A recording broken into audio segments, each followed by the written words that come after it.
아멘. 할렐루야. 네, 주님의 은혜가 함께 하시길 축복합니다. 보통 우리가 그 소설을 이제 이렇게 쓸 때 그 흐름을 기승전결이라고 하지 않습니까? 발단부터 시작해서. 근데 오늘 이 룻기가 4장으로 되어 있는데 바로 그 기승전결 그대로 이게 이야기가 이제 흘러가고 있는 것을 볼 수 있어요. 무슨 말이냐? 오늘 3장은 뭐다? 절정입니다.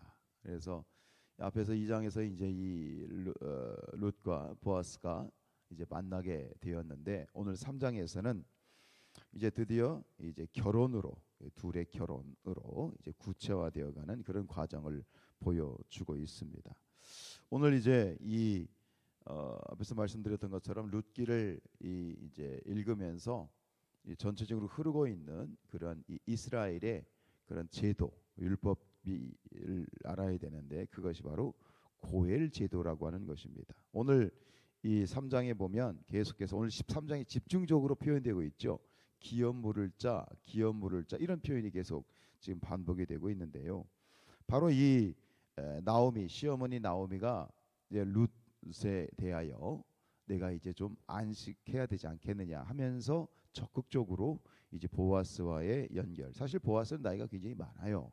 나이 차이가 굉장히 나는 상황이지만 그럼에도 불구하고 둘의 결혼을 적극적으로 지금 밀고 있는 이유는 보아스가 뭐한 자다?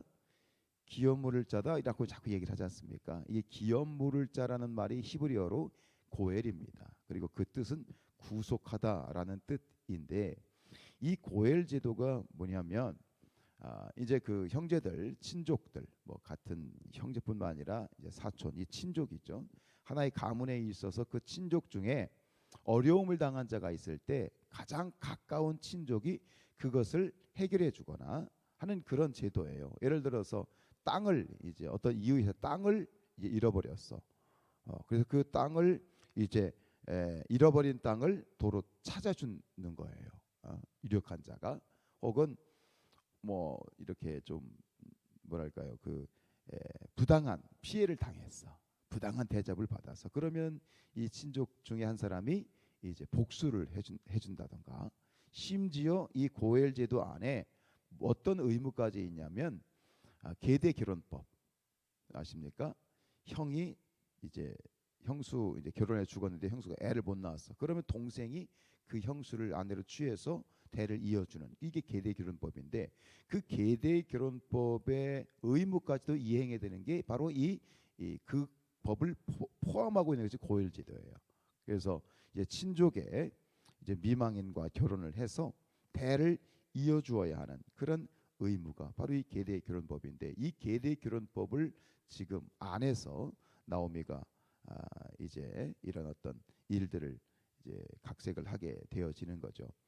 보아스는 이제 오늘 내용에 있는 것처럼 보아스는 이 그 고엘 제도의 1순위는 아니었어요. 가장 가까운 친족은 아니었어. 그러면은 앞에 가장 가까운 친족이 이 고엘의 의무를 하지 않을 경우는 그 순서가 뒤로 물려가는 거죠. 그래서 보아스까지 오게 되고 보아스는 그것에 대해서 알고 있었고 앞에 있는 친족들이 고엘 제도에 대해서 자기 의무를 포기할 경우에 그때 신발을 벗거든요. 그 의무를 포기할 경우에 자기가 그 자기 몫으로 돌아오고 이제 그 이러한 일들을 할 수 있는 거예요. 여러분 오늘 내용을 보면서 어떤 생각이 드셨어요? 여러분 유다의 며느리 다말 혹시 생각이 나지 않으셨어요? 지금 이 나오미가 룻에게 지시한 내용은 사실 굉장히 당황스러운 좀 당혹스러운 이야기예요. 말이 야 그 발치에 가서 누우라 이런 말은 뭐냐면 잠자리를 하란 얘기예요. 적극적으로 지금 잠자리를 요구하고 있는 행동이에요. 사실 이게 어찌 보면 이건 마치 꽃뱀과 같은 그런 혹은 창녀와 같은 행동으로 보여질 수 있고 잘못하면 보아스가 그것을 좋지 않게 여기면 부정한 여인으로 돌에 맞아 죽을 수도 있는 그런 아주 위험천만한 행동일 수 있고 이게 참 이렇게 말이 되나라고 하는 우리의 생각으로 보면 그렇지만 이것을 전체적인 어떤 이스라엘의 문화나 율법으로 보면 전혀 그렇지 않아요. 이것은 무엇이냐? 이 고엘 제도 안에서 고엘의 의무를 다하도록 보아스에게 요구하는 것, 즉 자신이 취할 수 있는 그런 권리, 그 권리를 주장하는 거예요. 이해가 되시나요? 고엘 제도 안에서 내가 취할 수 있는, 내가 누릴 수 있는 권리를 정당하게 요구하는 그런 어떤 모습이라고 볼 수 있어요. 룻은 사실 이 이방 여인이기 때문에 이 고엘 제도에 대해서 잘 알지 못할 수도 있어요. 그러나 나오미는 정확하게 알고 있었고, 그래서 룻으로 하여금 적극적으로 사랑을 표현해라. 네가 누려야 될 거야. 이거 잘못된 게 아니야. 너희가 누려야 될 거고 네가 찾아야 돼. 그래야 너희가 이제 앞길이 열릴 수 있어라고 하는. 그래서 이 적극적으로 룻으로 하여금 그런 사랑을 표현함으로 보아스에게 고엘의 의무를 이행하도록 촉구하고 있는 거예요.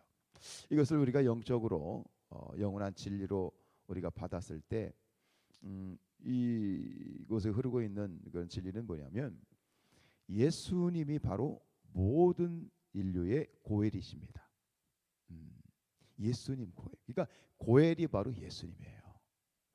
지금 룻이 적극적으로 사랑을 표현해서 그러한 자기의 권리를 누려야 될 권리를 얻어냈던 것처럼 우리 그리스도인들은 우리의 고엘 되시는 예수님 앞에 나아가서 우리가 누려야 될 그러한 정당한 권리를 주장해야 된다는 거예요. 이것을 오늘 우리가 말씀을 통해서 교훈을 받을 수 있는 것이죠. 즉 죄로 인해서 잃어버린 우리 모든 인류의 권리, 그 모든 권리를 되찾아 주시고 우리를 맡아서 책임져 주실 수 있는 분은 오직 예수 그리스도이시다라는 사실을 깨닫고, 또한 예수님께서도 오늘 보아스처럼 기꺼이 내가 너의 고엘이 되어 줄게라고 약속하잖아요. 앞에 있는 우선순위의 사람들이 포기하면 내가 당연히 너에게 그렇게 해줄게라고 약속을 하고 있잖아요. 바로 이것이 예수님의 모습이에요. 기꺼이 예수님은 우리의 고엘이 되어 주십니다. 그리고 십자가에 달려 죽으시기까지 기꺼이 우리의 고엘이 되어 주셨고 우리를 기꺼이 책임져 주시겠다고 약속하시는 거예요. 십자가의 핏값으로 우리의 잃어버린 영원한 기업, 즉 우리에게 천국의 시민권을 회복해 주시고 우리를 죄로 이끈 저 사망의 모든 권세, 사탄의 권세를 복수해 주시고 우리에게 하나님의 놀라운 축복을 그리고 당신의 신부로 우리를 기꺼이 맞아 주신다라고 하는 그런 놀라운 진리를 이 안에서 발견할 수 있겠죠. 자, 오늘 이 성경에 보면 이런 어떤 예수님 앞에 적극적으로 나아가서 자신의 권리를 취했던 그런 수많은 이야기들을 우리는 접하게 됩니다. 수로보니게 여인, 이방 여인으로 딸이 이제 죽어가는데 그 죽어가는 딸을 위해서 예수님 앞에 달려 나오죠. 예수님 말씀하십니다. 야, 내 자식에게 줄 그 떡을 내가 개에게 주겠느냐. 그러니까 이 여인이 뭐라고 말합니까? 압니다. 그러나 그 부스럭이라도 나에게 주십시오. 그때 예수님이 그 여인의 수르보니게 여인의 그 중심, 적극적으로 당신을 구해야 하는, 여러분 우리가 하나님 앞 주님 앞에 나와서 예수님께 우리의 사랑을 표현하는 것에 대해서 주저하지 마시기 바랍니다. 찬양할 때, 또 기도할 때, 예배할 때 하나님 앞에 우리의 사랑을 적극적으로 고백하고 하나님 나를 사랑해 주시고 나를 붙들어 주시고 나를 인도해 주셔야 되겠습니다. 어찌 보면 이 시대가 이 예수님에 대한 적극적인 사랑의 표현을 부끄러워하는 것 같은 그런 느낌이 듭니다. 주님 앞에 나와서 다른 사람 눈치 보지 아니하고 적극적으로 주님 앞에 사랑을 표현할 수 있기를 원합니다. 조금 더 적극적으로, 이전보다 더 적극적으로 주님 앞에 가까이 나오시기를 축복합니다. 우리의 고엘, 기업 물을 자이신 예수님께 나아가는 것이 우리가 당연히 누려야 될 축복이에요. 죄송한 일이 아니에요.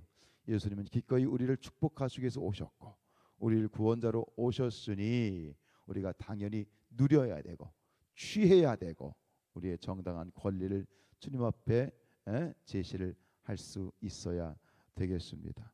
우리의 고엘 되신 예수님, 우리를 구속하실 수 있는, 우리의 구원자 되시는, 유일한 구원자 되시는 우리의 고엘 예수님 앞에 오늘도 기꺼이 나아가서 주님의 사랑을 차지하시는, 그 축복을 차지하시는 그런 우리 모두가 될 수 있기를 주님의 이름